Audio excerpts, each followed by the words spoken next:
Can there be some other artificial pandemic or disease X in the future? Look, anything is possible in the future.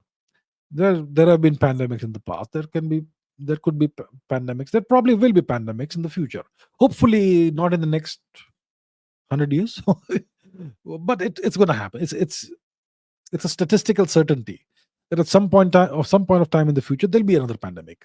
The last great pandemic before the coronavirus was the so-called Spanish flu, which actually originated in China, where it was called the Spanish flu, which was around what 1918, 1917, 1918, and it killed a tremendous number of people worldwide, including a significant death toll in India.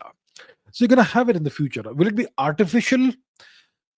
That could also be possible. That's also possible. Yeah, there's a lot of research that happens worldwide in various labs in certain countries. Virology research.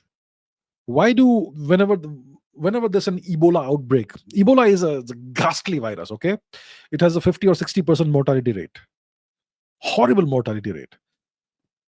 So whenever there's an Ebola outbreak somewhere in Africa, why do teams from the US, China, etc., visit these places to offer assistance? They're there to collect samples of the virus, okay, and then they research the virus, and probably they're doing stuff with it. Uh, I'm sure it's being weaponized in some form or the other in some places. And if that somehow gets leaked or released, either deliberately or through accident, into the wild, then we're going to have a disaster on our hands. So that's how an artificial pandemic could happen. But even if we disregard artificial pandemics, natural pandemics happen from time to time.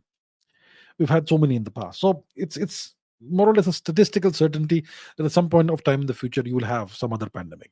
One hopes it's far in the future, and one hopes that we will have sufficiently advanced medical technology that we can nip it in the bud.